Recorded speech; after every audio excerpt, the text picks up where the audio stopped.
오늘은 가난한 농부가 지상에 내려온 선녀를 만나 행복을 만드는 이야기입니다. 구독과 좋아요 그리고 알람 설정 부탁드립니다. 재미있고도 좋은 글로 보답하겠습니다. 옛날 조선시대입니다. 평안도 어느 작은 마을에 박진우라는 소장농이 살고 있었습니다. 박서방은 어릴 적부터 성실하고 근면한 사내로 이름났지만 가랑이가 찢어지게 가난했습니다. 그는 해가 뜨기도 전에 들에 나가고 달이 뜬 뒤에도 논두렁을 돌았습니다. 비가 오나 눈이 오나 일을 쉬어본 적이 없습니다. 하지만 박서방은 송곳 꽂을 만한 땅도 없었습니다. 그가 부지런히 일구는 농과 밭은 모두 향리의 지주인 한진사의 땅이었습니다. 매년 농사를 지었지만 그에게 남는 것은 겨우 아내와 7아이 입에 풀칠할 만큼의 곡식뿐이었습니다. 아무리 열심히 일해도 가난은 가족의 온몸에 숙명처럼 드리워져 있었습니다. 봄이 되면 아내의 고운 손은 길쌈을 하고 날품을 파느라 거칠게 갈라졌고 아이들은 해진 옷을 입고 허기진 배를 움켜쥔 채 산으로 들러 먹을 것을 찾아다녔습니다. 한 해 여름 가뭄이 들었습니다. 비 한 방울 오지 않고 땅은 갈라지고 모는 타들어갔습니다.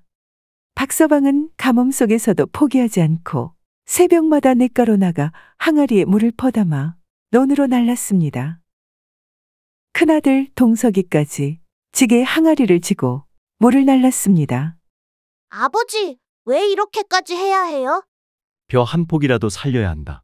그래야 겨울에 굶지 않는다.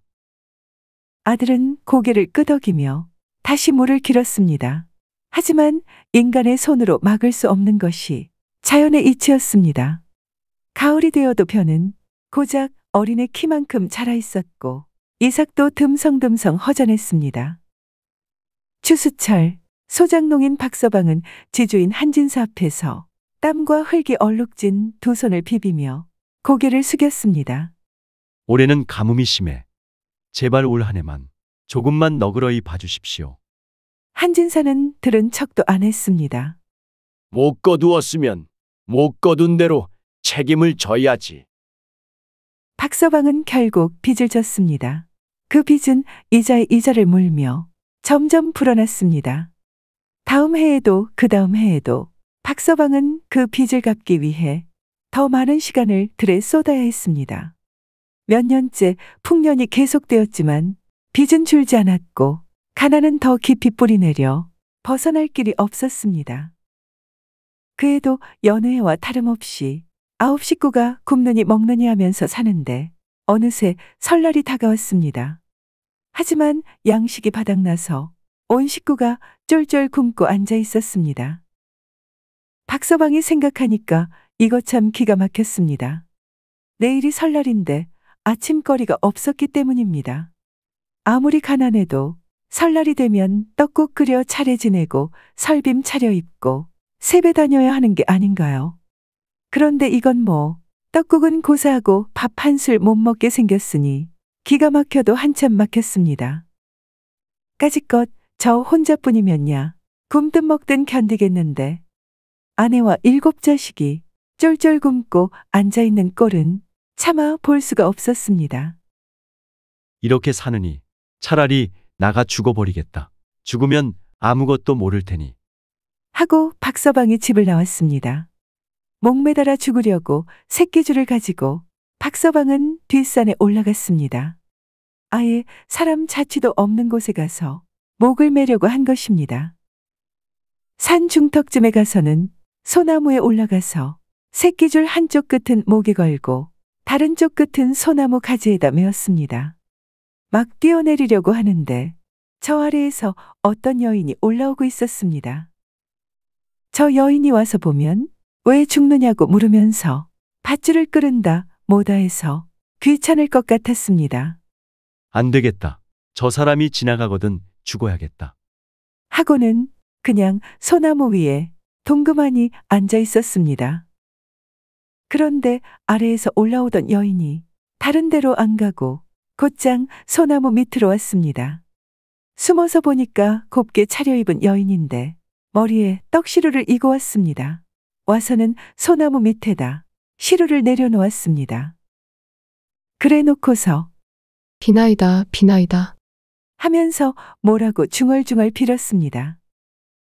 한참 그렇게 빌더니 거기 나무 위에 있는 양반, 이리 내려와서는 떡 좀 드세요. 라고 하였습니다. 나무 위를 쳐다보지도 않고서 그렇게 말했습니다. 아무래도 보통 사람이 아닌 것 같았습니다. 아까부터 한 번도 올려다본 적이 없었거든요. 박서방은 할 수 없이 나무에서 내려왔습니다. 내려오니까 떡을 주면서 먹으라고 하였습니다. 까짓것 이왕에 죽으려고 마음먹은 것, 죽기 전에 떡이나 실컷 먹어보자 생각하고는 주는 대로 받아먹었습니다. 그렇게 떡 한 시루를 다 먹고 나니 여인이 물었습니다. 아저씨는 무슨 사연이 있어서 아까운 목숨을 끊으려고 하셨나요? 목매달아 죽으려고 했던 것까지도 훤히 다 알고 있으니 기가 막혔습니다. 그래서 딱한 사정을 모두 다 이야기했습니다. 여인이 다 듣고 나더니 웃으며 말했습니다.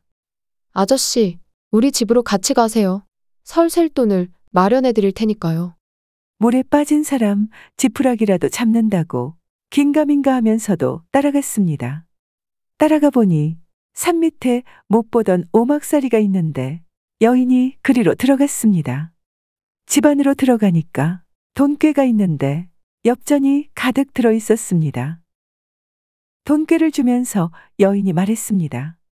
이것을 갖다가 쌀도 사고 옷도 사고 해서 설 잘 쇠세요. 죽기로 먹은 마음 가지고 아득바득 살면 어떻게든 못 살겠어요. 고맙기가 그지없었습니다. 돈꾀를 메고 막 나오려는데 여인이 조심하라고 말했습니다.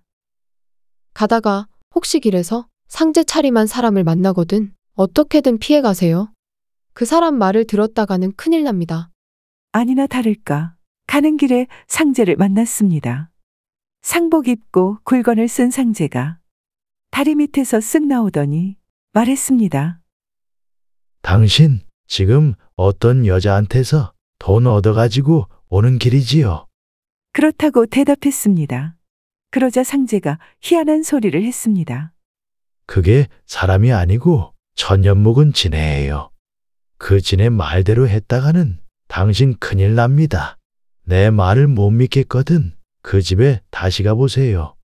대문으로 들어가지 말고 뒷담을 넘어 들어가서 손가락으로 창호지에 구멍을 뚫고 방 안을 들여다보세요. 내 말대로 정말 지네거든 저 지네 좀 봐. 하고 소리를 지르세요. 그러면 그 지네는 죽고 당신은 삽니다. 하지만 아무 말도 안 하면 지네는 살지만 당신이 죽어요. 가만히 생각하니 이거 참 야단났습니다. 여자는 상제 말 들으면 큰일 난다고 하고 상제는 여자 말 들으면 큰일 난다고 하니 대체 누구 말을 들어야 하나 하고 고민이 되었습니다. 그러나 마나 집에 와서 여자가 준 돈으로 음식을 장만해서 제대로 차례를 지내니 부모님께 면목이 섰습니다. 가족들 배불리 먹이고 곱게 설빔을 차려 입힌 다음 아이들한테 세배 받으니 오랜만에 사람처럼 사는 것 같았습니다. 그러고도 돈이 많이 남아서 그 원수 같은 빚을 갚고 농사 지을 땅을 사려고 꼭꼭 숨겨놓았습니다. 빚 갚고 남은 돈으로 땅을 사면 그렇게 풍족하지는 않겠지만 9 식구가 살아갈 수는 있을 것 같았습니다.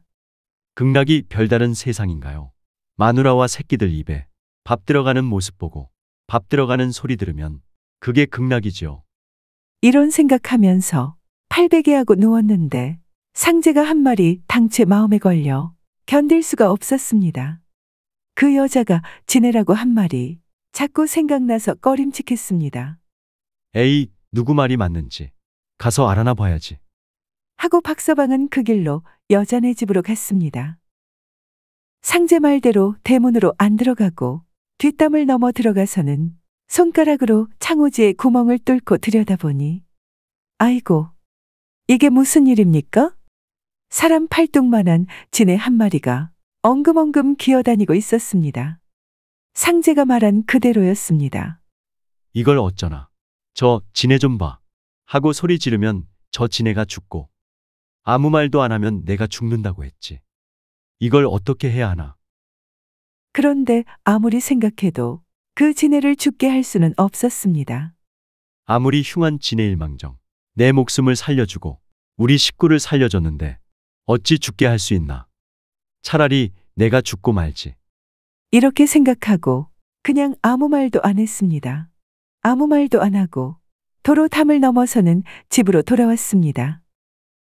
그리고 며칠 지났습니다. 그런데 안 죽고 자기가 살아 있었습니다. 상제 말대로 되려면 자기가 죽어야 하는데 말입니다. 이상해서 여인의 집문을 두드렸습니다. 그랬더니 곱게 차려입은 여자가 나오더니 반갑게 맞아들였습니다. 가시다가 상제를 만났나요? 하고 물었습니다. 그래서 사실대로 다 얘기했습니다. 창호지구멍으로 지네를 본 것까지 모두 말했습니다. 그러니까 여자가 웃으며 말했습니다. 저는 하늘에서 죄를 짓고 내려온 선녀랍니다. 사람이 볼 때는 여인의 모습이 되었다가 사람이 안 보면 진의 모습이 되지요. 그러면서 자기가 처한 상황을 다 털어놓았습니다. 정해진 날까지 죽을 사람의 목숨을 100사람 구해야 죄를 씻고 다시 하늘로 올라간다고 했습니다. 그 상제도 하늘에서 죄를 짓고 내려온 자인데 사람이 볼 때는 상제 모습이 되었다가 사람이 안 보면 지렁이가 된다고 하였습니다. 그런데 지렁이는 산 사람의 목숨을 100사람 죽여야 도로 하늘로 올라갈 수 있다고 하였습니다. 아저씨는 내가 100번째로 살린 사람입니다. 그래서 이제 나는 죄를 씻고 하늘로 올라가게 됐습니다. 아저씨가 나를 보고 저 지네 좀 봐. 라고 했으면 아저씨가 죽었을 것입니다. 그러면 지렁이가 100사람을 죽여서 하늘로 올라가게 되지요. 나는 살렸던 사람이 도로 죽어서 하늘로 못 올라가고 여기서 죽게 되고요. 나를 믿고 아저씨가 아무 말도 안 했기 때문에 아저씨도 살고 나도 살게 됐습니다. 여자와 이야기하고 있는데 갑자기 회오리 바람이 불면서 사방이 자욱해지더니 정신이 아득해졌습니다. 한참 뒤에 정신을 차리고 보니 여자도 집도 온데간데 없었습니다. 그뿐이 아니었습니다.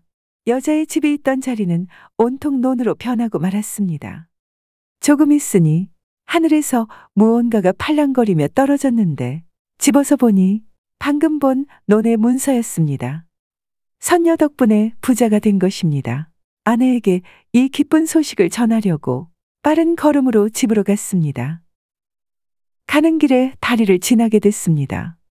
뭔가 이상한 생각이 들어서 다리 밑을 보니 절국공이만한 커다란 지렁이가 죽어 있었습니다. 죽일 사람 100명을 못 채우고 날짜가 지나가 버려서 죽은 것 같았습니다. 박서방은 문득 고개를 들어 하늘을 보았습니다. 겨울인데도 쌍무지개가 반원을 그리며 떠 있었습니다. 박서방은 두 손을 모아 선녀에게 고마움을 표했습니다. 선녀가 하늘에서 웃고 있는 것도 같았습니다. 들어주셔서 고맙습니다. 용어 풀이와 참고 문헌 그리고 자료 출처는 명기만 하고 따로 읽지는 않겠습니다. 참고하시기를 바랍니다.